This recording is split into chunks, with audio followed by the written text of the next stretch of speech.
एक खड्डा 3,60,000 लिटर पाणी वा वा 4 महिन्यामध्ये जमिनीच्या पोटामध्ये नेतो. 3,60,000 60,000 बरोबर. म्हणजे कल्पना करा तुम्ही, खूप मोठा आकडा झाला. एका गावामध्ये तुम्ही कॅल्क्युलेटर मध्ये आकडा भरू शकत नाही, एवढी साठवणूक होणार आहे. बरोबर. आणि मी स्वतः अनुभव केलेला आहे की ज्या ज्या गावात आम्हाला 2 वर्ष झालेत काम करून, ते गाव आज 12 बागायतदार झालेत. वा. न तळ माझं चॅलेंज की तुम्ही म्हणजे तुम्हाला तळ्याची गरज नाही, तुम्हाला कुठल्याही नदीजोड प्रकल्प जलतारा म्हणजे खर्चिक जलसंधारणाच्या कुठल्याही गोष्टी करण्याची गरज नाही. ही एरिया ट्रीटमेंट जलताराची तुम्ही करा, तुमचं गाव पाणीदार होईल, पिकं संरक्षित होतील, चिभाडण्या वाचतील. मी तुम्हाला आमचे मुलं पाठवतो, मी स्वतः येतो, तुम्हाला उतार काढून देतो, मार्कआउट टाकून देतो. बस तुम्ही जेसीपी खड्डे खांदा, ट्रॅक्टर लावून दगड आणा, बुजून टाका, बस झालं. मग तुम्ही म्हणता की सर एक जलतारा खड्डा किती दिवस चालतो, किती दिवस पाणी घेतो? दरवर्षी जशी शेत्याची मशागत आपण उन्हाळ्यात करतो, नांगरून घेतो, तसं तुम्ही प्रत्येक उन्हाळ्यामध्ये जलताराच्या शोष खड्ड्यांचं पण मेंटेनन्स करा. कसं? मी तुम्हाला बॉन्डवर लिहून देतो की कितीही टंचाईग्रस्त गाव असू द्या, ते 2 वर्षाच्या पावसाळ्याच्या सीझनमध्ये 100% बागायतदार होणार. 1 इंच जमीन तुमची वाया जाणार नाही, हे पण मी तुम्हाला लिहून देतो. बरोबर. आणि माझा मायबाप शेतकरी हा आर्थिक समृद्ध होणार, माझं स्वप्नच एक आहे. ज्या गावात पाण्याचे टँकर आज मितीला चालू आहेत त्यांनी हा व्हिडिओ नक्कीच बघावा. ज्यांच्या जमिनी निबर झाल्या आहेत त्यांनी हा व्हिडिओ बघावा. निचरा व्यवस्थित होत नाही त्यांनी हा व्हिडिओ बघावा. आणि ज्यांना पाणी पिकायला पाहिजे त्यांनी हा व्हिडिओ बघावा. कारण की या व्हिडिओमध्ये पाणी आपण जमिनीमध्ये कसं तयार करतो ते आपण जे वायर सर आहेत त्यांच्याकडून आपण शिकून घेणार आहोत. पाणी तयार करणं असं म्हणतोय मी, कारण की पाणी तयार करणं हे कोणत्याही शास्त्रज्ञाला जमलं नाही. आणि आपण असं म्हणत असतो आणि वाचत असतो की यानंतरचं महायुद्ध जर झालं तर हे पाण्यासाठी होणार आहे. एवढं जर पाण्याचं महत्त्व जर असेल आणि पाण्याकडे आपल्या दुसऱ्या देशामध्ये पाणी पडत नाही, आपल्याकडे भरपूर पाणी पडतो, जर असं जर असेल तर मग हे जे पाणी आहे या पाण्याला संवर्धन कसं करायचं. आणि हे लहानसं गड्डं जलतारा, हे जलतारा 3.5 लाख एका गड्ड्यामध्ये आपण कसं काय पाणी जिरू शकतो. जलतारा हा प्रकल्प कसा चालतो आणि म्हणजे ऐकायलाही तुम्हाला आश्चर्य वाटेल. कुठलीही शासकीय योजनेचा लाभ न घेता 86,000 जलतारा प्रकल्प सरांनी पूर्ण केलेले आहे, त्यांच्या टीमनी पूर्ण केलेले आहे. जलतारा हीच पूर्ण त्यांची टीम आहे आणि त्यांनी हे पूर्ण केलेले आहेत. तर त्यांची आपण ओळख करून घेऊ. सर जय गुरुदेव. जय गुरुदेव. जय गुरुदेव. राम राम. राम राम. जलतारा हे सगळ्यांसाठी नवीन आहे आणि हे कसं काम करतं एक थोडक्यात आम्हाला सांगा. माझं नाव डॉक्टर पुरुषोत्तम मयाळ. सर्वप्रथम माझ्या तमाम शेतकरी मित्रांना आणि आज माझी मुलाखत घेणाऱ्या माझे बंधू, माझे मित्र दीपक भाऊंना जय गुरुदेव. राम राम. शेतकरी मित्र, आज शेतकऱ्यांच्या समोर 2च मुख्य प्रश्न आहेत. एक तर पाणी पातळी प्रचंड खोल गेलेली आहे. 50 वर्षापूर्वीची त्या गावची पाण्याची पातळी आणि आजची पातळी याच्यामध्ये प्रचंड तफावत आहे. वरचीवर पाणी खोल चाललेलं आहे म्हणून आर्थिक उत्पन्न कमी झालंय. आणि दुसरा शेतकऱ्यासमोरचं संकट आहे की सप्टेंबर-ऑक्टोबरमध्ये अतिवृष्टी व्हायला लागली आणि हातातोंडाशी आलेला शेतकऱ्यांचा घास हा पाण्यामुळं हातातून निघून चाललाय. बघा, एखाद दिवशी 100 मिलीलिटर 150 मिलीलिटर पाऊस पडतो आणि कापूस फुटलेला असतो, वेचायला येतो, त्याच्या वाती होऊन जातात. सोयाबीन काढायला आलेलं असतं, गुडघ्या इतकं कमरा इतकं पाणी साचून राहतं, ज्याला आपण व्यवहाराच्या भाषेमध्ये म्हणतो रान चिबडतं. आणि मग अशा प्रश्नातून शेतकरी हवालदिल झाला, निराश झाला, शेती सोडून तो शहराकडे पळू लागला. मग हा मायबाप शेतकरी आपला वाचला पाहिजे, तर नुसता वाचला नाही पाहिजेत, तर त्याला पुन्हा तीच बागायती शेतीचे दिवस आले पाहिजेत, आर्थिक समृद्धता आली पाहिजेत. यासाठी जलतारा या जलसंधारणाच्या एरिया ट्रीटमेंटच्या नवीन योजनेचा आम्ही संशोधन केलं, तिचा शोध लावला. मला आपल्याला सांगायचं आहे की जलसंधारणामध्ये 3 प्रकार असतात. एक लाईन ट्रीटमेंट, दुसरं पाणलोट विकास माथा ते पायथा आणि तिसरी एरिया ट्रीटमेंट. हे सगळे म्हणजे लाईन ट्रीटमेंट असेल किंवा तुमचं पाणलोट असेल, हे काही मर्यादित गावापर्यंत क्षेत्रापर्यंत होऊ शकतं. पण एरिया ट्रीटमेंट ही साधन सामुग्री असेल तर तुम्ही कितीही गावामध्ये करू शकता. आणि मग जलताराचा जन्म कसा झाला याचं म्हणजे विवरण मी तुम्हाला 2 मिनिटात सांगतो. आणि काय आहे जलतारा हे पण 2 मिनिटात सांगतो. की बघा, आज पाऊस पडतो आणि उताराला वाहून जातो, पाण्याला थांबायला जागा नाहीये आणि त्यातल्या त्यात जमिनीच्या भूगर्भात जायला जागा नाहीये. माझं असं संशोधन आहे दीपक भाऊ की पाण्याची साठवणूक ही जमिनीच्या पोटामध्ये खाली आहे, वर नाहीये. वर साठवलेलं पाणी हे कृत्रिम आहे. 40 डिग्री सेल्सिअसच्या वर तापमान गेलं की पाणी 5-5 फुटानं उडतं, बाष्पीभवन फुटाने होतं. उडतं, बरोबर. आणि मग आपण म्हणतो की तळ्यात तास पाण्याची पातळी एवढ्या उंचीवर होती, खाली कशी गेली? खाली कशी गेली? त्याचं ते वाळत गणित- घातलेलं पाणी आपण. Yes. म्हणून जमिनीच्या भूगर्भातला पाणी साठा वाढवणं हा बरोबर. खूप महत्वाचा आहे. बरोबर. आणि मग ही जलतारा योजनेचा शोध लावला. 2020ला मी मागच्या 12 वर्षापासून जलसंधारणावर काम करतो. जलयुक्त शिवारमध्ये काम केलं, नदी पुनरुज्जीवनामध्ये काम केलं, हो. त्याच्यानंतर पाणलोटामध्ये काम केलं. माझ्या गावाच्या परिसरामध्ये 10 गावचा पाणलोट आम्ही विकसित केला, ज्याच्यामध्ये आम्ही CCT, deep CCT, LBS, compartment bunding अशा वेगवेगळ्या 18 प्रक्रिया केल्या. बरोबर. पण माझं समाधान होत नव्हतं. बरोबर. कारण मी ज्या काही परिक्षेत्रामध्ये कर्मभूमी राहतो मंठा, परतूर, जालना, इथं 245 गावाचं हे परिक्षेत्र आहे. यातले 200 गावं टंचाईग्रस्त बरोबर आहेत. आहे. डिसेंबरमध्ये टँकर येत आहे. मी म्हणत होतो की हे 200 गावं बागायतदार झाले पाहिजेत आणि पाणीदार वा. झाले पाहिजेत. मग मी ऐकलं होतं की विहीर पुनर्भरण केलं जातं, त्याच्या भोवती शोषखड्डे घेतल्या जातात, बोर पुनर्भरण केलं जातं, त्याच्या भोवती शोषखड्डे घेतल्या जातात. मी विचार केला की आपण जर शेताचंच पुनर्भरण केलं वा. तर शेतातलं पाणी हे बाहेर जाऊ द्यायचं नाही आणि जमिनीच्या भूगर्भात न्यायचं. बरोबर. आणि मग मला जलतारा ही योजना सुचली. वा. मग याच्यावर मी संशोधन करत गेलो, बारकावे शोधत गेलो, त्याच्यात आणखीन सुधारणा करत गेलो. बरोबर. आणि मग मी ठरवलं, कारण मी असा प्रयोगशील माणूस आहे की कोणताही प्रयोग मी माझ्यावर करतो अगोदर. बरोबर. मला 50 एकर शेत आहे वाटूरला. हो. माझ्या आजोबानं शेती केली त्यावेळेस बागायती होती. वडिलाकडे आल्याच्या नंतर 35 वर्षामध्ये कोरडवाहू झाली. बरोबर आहे. 15 एकर राम माझं वड्याच्या काठीला आहे, ते चिबडायचं. बरोबर. त्याच्यात रब्बीचं पिकच माझ्या वडिलांनी कधी घेतलं नाहीये. तसं नव्हतं. एकच पीक घ्यायचे फक्त खरीपाचं. बरोबर. मग मी 50 एकर मधल्या 50 कोपऱ्यांना याचं विवरण सांगतो की काय आहे जलतारा. उदाहरणार्थ 1 एकरचं क्षेत्र आहे ज्याच्यामध्ये पाऊस पडायल्यावर पाणी वाहून जातं. हो. ते पाणी सगळ्यात अगोदर एका कोपऱ्याला उताराला जाऊन थांबतं. बरोबर. त्या उताराला थांबल्यावर हो. त्याला जर जमिनीत जायला जागा नसेल तर बांध फोडून ते खाली जातं, माती वाहून घेऊन उताराला निघून जातं. हो, हो. याच्यामधलं संशोधन आम्ही असं केलं शेत पुनर्भरणाचं की ज्या कोपऱ्याच्या उताराला पाणी जाऊन थांबणारे हो. त्या उताराला 4x4 आणि 6 फुटाचा एक शोषखड्डा केला. बरोबर. त्या शोषखड्ड्याच्या माध्यमातून एक ड्रेनेज केलं आणि ते पाणी जमिनीच्या पोटामध्ये जावं. बर. मग त्याच्यात सुचलं की जर याला असंच उघडं ठेवलं तर 2 पावसामध्ये माती जाईल आणि खड्डा बुजल. बरोबर. मग डोकं लावलं की याला दगडानं भरून घ्यायचं, म्हणजे माती वरच थांबल आणि दगडाच्या सांधीतून पाणी नारसाळ्यासारखं खाली जाईल. बरोबर. आणि ते प्रयोग सक्सेस झाला. बर. मग त्या पूर्ण खड्ड्याला 1 ब्रास दगडानं भरून घेतलं. बरोबर. माझ्या शेतात 50 खड्डे केले, 50 ब्रास दगड टाकून बुजून घेतले. बरोबर. माझ्या आजोबानं 30 फूट खोलीची विहीर 65 वर्षापूर्वी घेतलेली आहे. हो. एक पावसाळा गेला दीपक भाऊ, एक थेंबही पाणी वाहून गेलं नाही. बरोबर. पूर्ण 50 एकरच्या भूगर्भात गेलं. बरोबर. दुसऱ्या वर्षी म्हणजे ज्या वेळेस माझी विहीर डिसेंबरमध्ये ड्राय व्हायची ती मे महिन्यापर्यंत चालली, म्हणजे एवढी पाणी पातळी वाढली.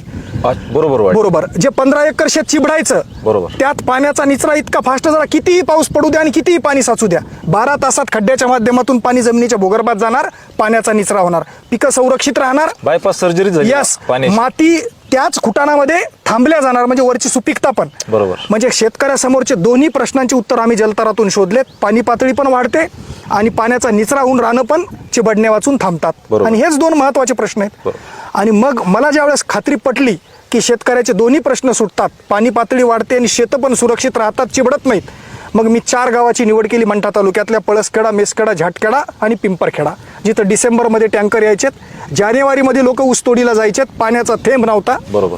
त्या गावात आम्ही प्रबोधन केलं, शेतकऱ्यांना भेटलो आणि त्या ठिकाणी 1400 शोषखड्डे केले. एका पावसाळा गेल्याच्या नंतर लोकांचे फोन यायला सुरुवात झाली की सर, आमच्या विहिरीतलं पाणी उपसत नाहीये. वा. 50 फुटाची विहीर जिथं 10 फूट शेवटी पाणी यायचं, बरोबर. ती 2च पावसामध्ये तुडुंब भरली. बरोबर. 5-5 HP मोटर पंप 12-12, 24-24 घंटे चालू येतं. आनंद वाटू लागला. जे शेवटला चालायचे. बरोबर. मग ठरवलं की आता 50 गावात करू. 50 गावं निवडले मंठा तालुक्यातले डोंगरावरचे की जिथं दूर पाणी दिसत नव्हतं. बरोबर. त्या गावात केलं. आज ते गावं 12 महिने बागायतदार झालेत. बरोबर. मग दुसऱ्या वर्षी 84 गावं केले. यावर्षी 20 गावामध्ये करतोय. आणि याची रचना इतकी सुंदर केली बरोबर. की ज्या गावाची निवड करतो त्याच गावातला एक सुशिक्षित बेरोजगार मुलगा आम्ही याच्यावर घेतो, बरोबर. जलतारा सेवक म्हणून. हो. 7 महिन्याचा हा प्रोग्राम आहे. डिसेंबरमध्ये आम्ही निवड करतो. बरं. या मुलांची ट्रेनिंग घेतो. हो. परमपूज्य गुरुदेवांनी मुलांमध्ये आत्मविश्वास आणणारं, मुलांना एक म्हणजे आदर्श जीवन पद्धती कसं जगतात असं एक प्रशिक्षण आम्ही यांना देतो. आणि त्याच्यामध्ये लिडरशिप क्वालिटीज डेव्हलप करतो. युवक नेतृत्व प्रशिक्षण कार्यक्रमाच्या माध्यमातून जलताराचं ट्रेनिंग आम्ही त्यांना देतो. बरोबर. आणि मग जानेवारी, फेब्रुवारी, मार्चमध्ये आम्ही गावागावामध्ये जाऊन गावाचे सर्वे करतो. याचं एक ॲप डेव्हलप केलेलं आहे, ज्याच्यामध्ये शेतकऱ्यांचे सर्वे नंबर, गट नंबर, पाणी पातळी, विहीर, पीक पद्धती, आर्थिक उत्पन्न, सगळा काही डाटा एकत्र करतो. बरोबर. आणि मग एप्रिल आणि मे मध्ये आमचे मुलं JCB घेऊन शेतकऱ्यांच्या शेतात जातात. उतार काढतात, मार्कआउट टाकतात, JCB खड्डा करते, शेतकरी उत्स्फूर्तपणे दगड आणून भरतात. एका गावाला जर 2000 एकरचं क्षेत्र असेल तर आमचा उद्देश असतो 2000 शोषखड्डे करणं बर. आणि ते भरून घेणं. बर. म्हणजे आलेला पावसाचा थेंबही बाहेर जाऊ नये, पूर्णचे पूर्ण जमिनीच्या पोटात जावं. मग याचे ज्या ज्या गावात कामं झाले त्याचे इम्पॅक्ट असेसमेंट आम्ही थर्ड पार्टी पाण्यावर काम करणाऱ्या संशोधन करणाऱ्या कंपन्यांकडून करून घेतले बर.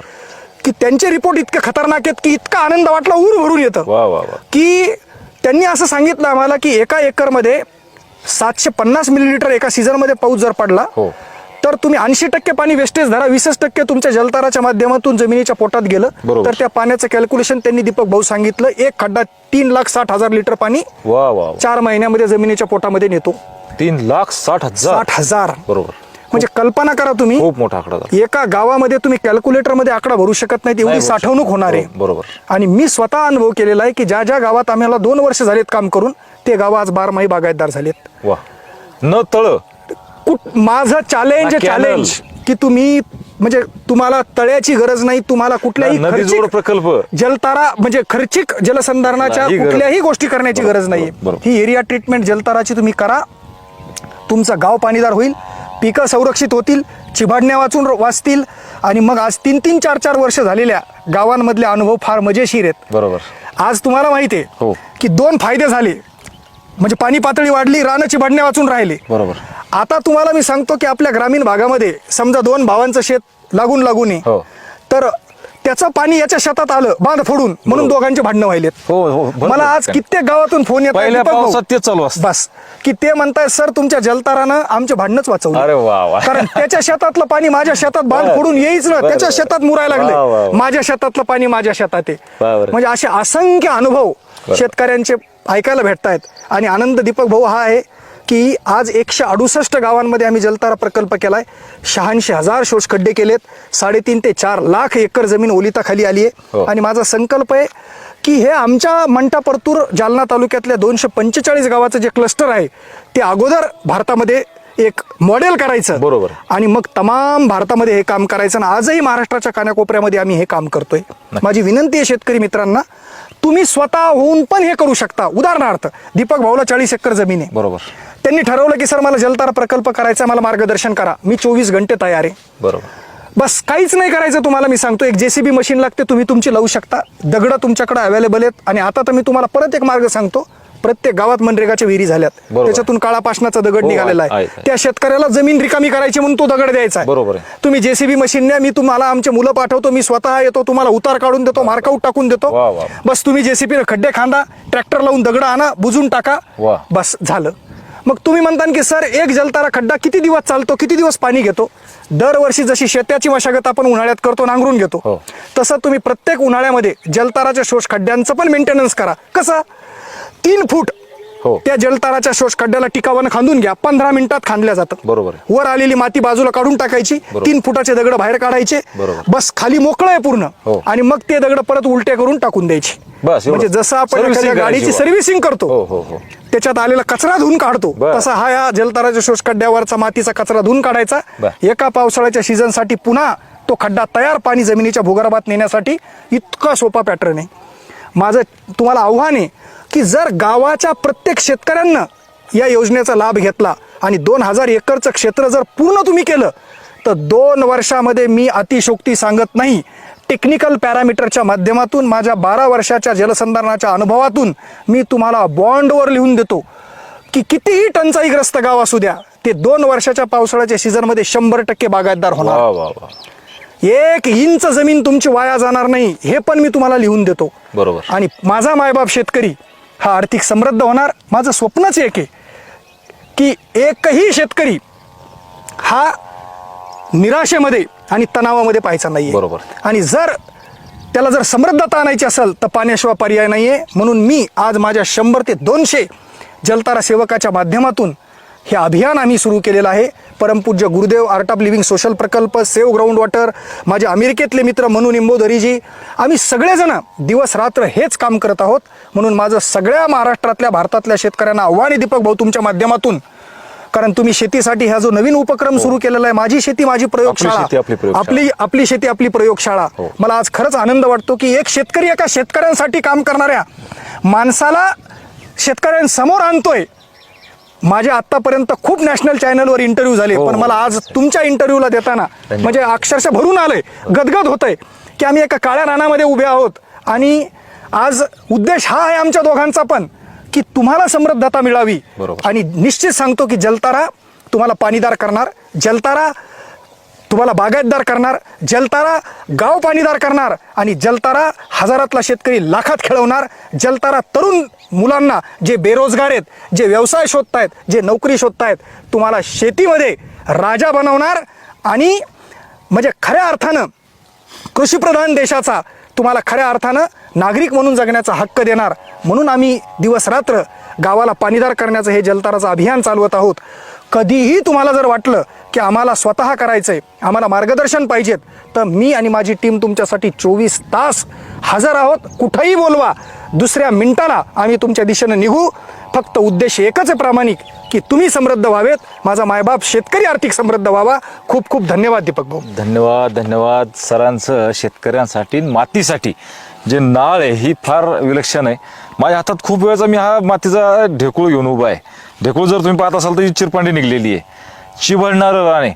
आणि शेतकऱ्याला ही माहिती आहे, त्यांनी अगोदर दुसऱ्याच्या रानात जाऊन बघितलेलं आहे की ज्या रानामध्ये जलतारा आलेलं आहे ते रान चिबाडलेलं नाही आहे, ती जमीन सुपीक झालेली आहे. एवढे जर सगळे फायदे याच्यामध्ये असतील आणि ही निबर का झाली ते तुम्हाला माहिती आहे.